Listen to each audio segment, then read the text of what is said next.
Hey guys, it's Justine here from I Should Read That, and today we're gonna talk about my TBR.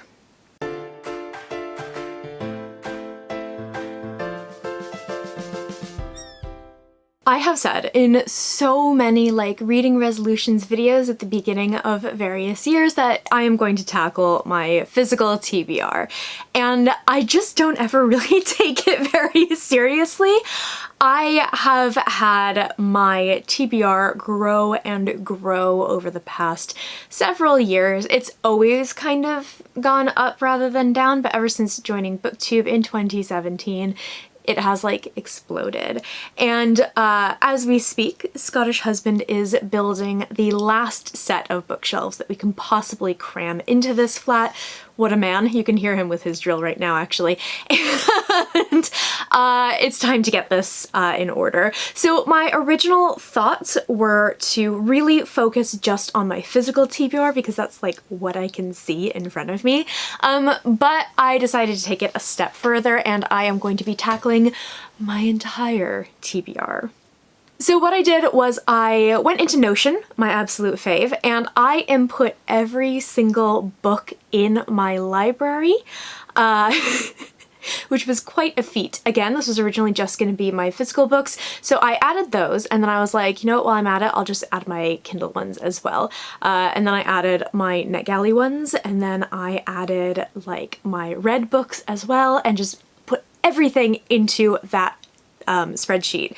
And it turns out that I have 1,175 books in total across various formats, and I did actually end up calculating what my overall TBR is. Every single unread book that I currently own, again, across formats. So it was a little bit staggering to see what that number was. I knew it was going to be bad. I didn't realize quite how bad it was going to be.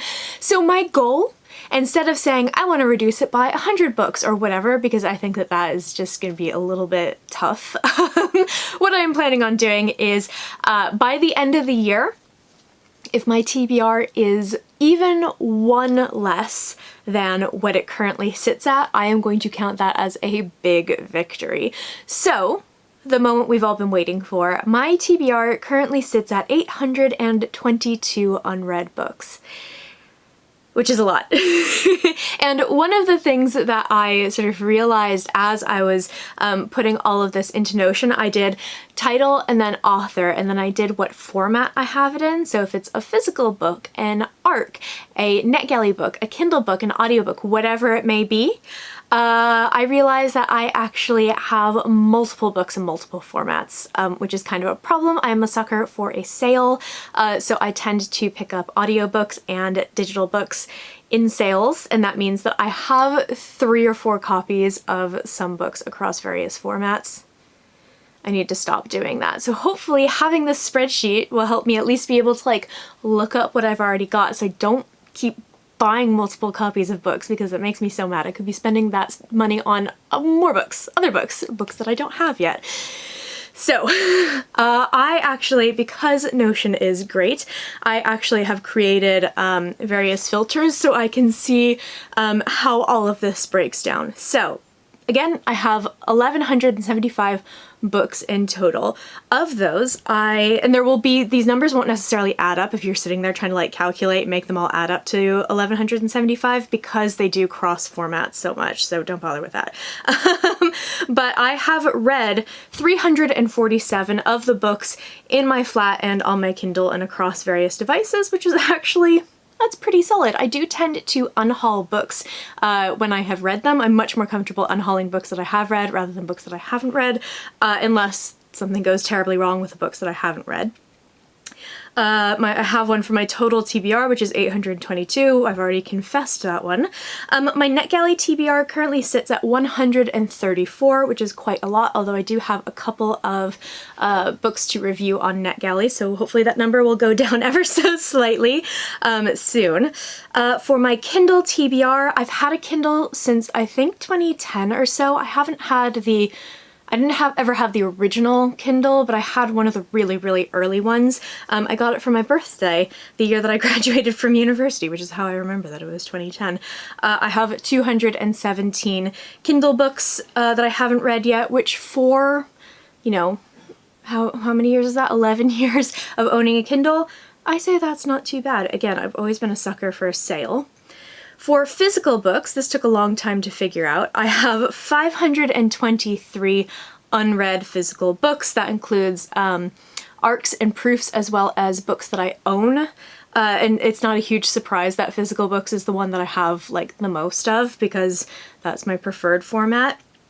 And then for ARCs and proofs, I have 84 unread books, which is not ideal. Some of these are a little bit older, and I am definitely going to be prioritizing making those books sort of leave the TBR and get onto the red shelf or just unhaul them. So the plans that I have are not anything really new and innovative. In terms of trying to get my TBR under control, what I'm really planning on doing, the thing that I think is going to be the most helpful, is really curbing the number of books that I bring in. And if you have seen my book hauls, you know that I tend to haul a lot of books. I get very excited about review copies, I get very excited about new releases, I get very excited about like discovering new backlist titles, so I do tend to haul a lot of books, although I've been buying a lot less than I have in the past. Because of the pandemic, I much prefer to shop in a store rather than online.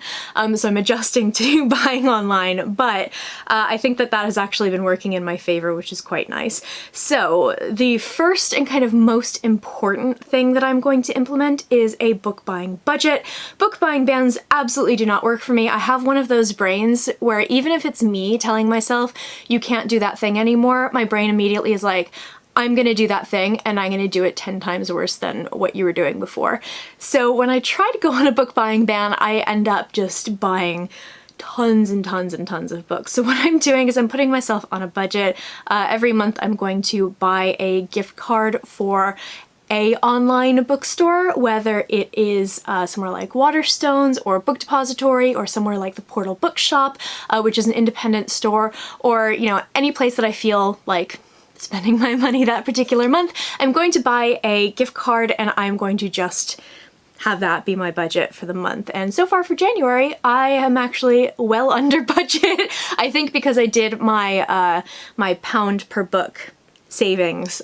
So I had a big book buying binge recently that was totally planned, so I feel okay about that. But I am very curious to see how this works out for the coming months, because knowing that I have an exact amount that I can spend is much more helpful to me than just saying I can't buy books, or, you know, I can buy one book for every 3 that I've read or something like that. I just find this so much easier, much more straightforward. It's the first time I've tried this, but I think it's really gonna help. So next is I'm going to be much more selective about the review copies that I request. I tend to get sucked into the hype. I have been a lot better about it in recent years after getting burned by so many hyped up, especially YA books. I do tend to get really excited if something sounds really interesting. I'm like, yeah, of course I'll read that, without like checking out how many books I have to read for review requests that particular month or in the coming weeks or whatever. So I've not been planning things out very well. But I'm going to try to be a lot better about that. The thing that I think myself and maybe some other people who tend to review books kind of forgets is that if you don't request a book, it doesn't mean you're never going to get the chance to read it. You can always buy it. It'll be fine. So I am going to be focusing on being really selective with those requests, because I think that me sitting here and requesting every single thing that sounds interesting to me and then not really getting the chance to necessarily read every single thing I request is really unfair to people who really want those books and don't end up getting them. So that's going to be a big goal. Also, I, you know, have a good job. I have, you know, no huge expenses like kids, and, you know, I don't exactly live a lavish lifestyle. I have a good amount of money to put towards books every month. As you've seen from previous book hauls, I can just buy these books. I don't necessarily need to get the review copies. So we'll see how that one goes, because I do, again, tend to get really sucked into getting very excited about new releases, but I'm going to try to get a better handle on it. So next is I'm going to be reorganizing the spare room that I am in right now, which you'll see on my bookshelf tour, hopefully, which I'm going to do at some point when I figure out how to organize all of the books onto the various shelves that we have. I'm going to be reorganizing this space. I've already shifted it around quite a lot right at the beginning of the year, and I really love the way that it looks now. It's much more open, it's a much more comfortable place, and I have a lot more space for the books that I actually do have. So that's something that I've already started working on, and I think is going to be incredibly helpful. Being able to actually see all of the books that I have and not necessarily double stacking them is so helpful, because I'm such an out of sight, out of mind kind of person, which is why my digital TBR is so big, because I don't physically see those books in front of my face. Okay, so here's one that I'm really guilty of. I'm sure many others are as well. No more buying or requesting later books in series without having read the first ones. I'm really bad for that. I think the only time that I have actually requested a later book in series and then actually read all of the books leading up to it was Winterkeep by Kristen Kishore, which I just read like last week. Out of all of the years that I have been on the bookish internet, I have never managed to do that until now. So clearly that's not something that I can rely on. Again, I can just pick them up later. If I'm really truly motivated to read that series, I will read it. Set realistic TBRs is the next one. I'm really bad for this. If you have seen my TBRs on this channel, they tend to be like, you know, 10 to 15 books long, and I generally read maybe 8 to 10 books a month. So yeah, that's not the most realistic thing.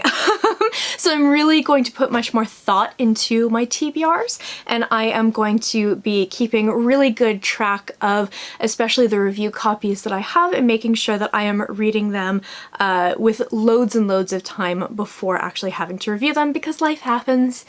Sometimes you don't get around to the things that you think you will. I'm really good for like planning stuff and then not following through. So I think that setting these realistic TBRs and really keeping a close eye on what I actually need to read that month is going to be super helpful. So next is just to aim to read 50 pages per day, 365 days per year. This usually isn't much of a problem. However, when I do get, for example, really into knitting, I tend to fall off of the reading bandwagon. This is where audiobooks are going to come in very handy. I have been living for audiobooks this month. I have listened to 2 of the, I think, 8 books that I've read so far this month, and I am planning on listening to more as I play various video games, which I'm trying to do to kind of like relax and decompress after work and maybe change things up, because every day is the same in the pandemic. And also when I am doing lots of knitting and things like that, because I tend to get really obsessed with one thing and I only do that thing until I'm totally burnt out. That's kind of knitting for me right now. Audiobooks are going to be an absolute godsend, but I really want to hit that at least 50 pages per day kind of quota, because I find that if I'm reading a physical book, if I read 50 pages, usually I can push myself to read another 50, and then sometimes another 50 and another 50, and then suddenly it's 3 o'clock in the morning and I've finished my book. I love those kinds of nights, although future Justine hates me because I'm very tired the next day. But I really want to get back into kind of making sure that I'm reading every single day. And last but not least, this is the one that I'm really proud of. I think that this is such a good idea for me. We'll see if it actually works, but I'm not 100% sure. I have created a TBR jar. This isn't just any TBR jar though. This is a TBR jar of every unfinished series I have on my shelf, where I've read at least the first book and haven't continued on with the rest of them. So there's a fair few in there. I think I forgot some, but that's okay. We can add to it later. And what I'm going to do is I am going to, for my TBR video, I am going to pull a series, and then I will basically just read everything that I have in that series until I finish up. Maybe I'll continue on, maybe I won't continue on, who knows? And then when I have finished everything in that series that I own, I'll go ahead and pull another one, and then I'll read that, and then I'll pull another one, and I'll read that, and I can't pull another series out of here until I finish the previous one. So there's loads of series in here. I have like The Expanse in here, which is like 10 books long. I have duologies in here. I have trilogies in here. I have some books where I need to reread the first or second in the series before continuing on.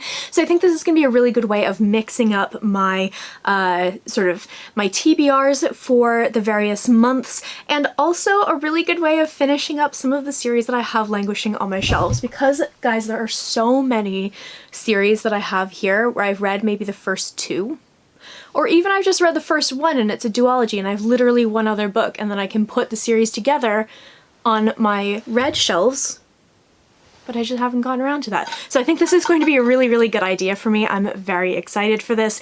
For my February TBR, I will be pulling out a series, so stay tuned for that.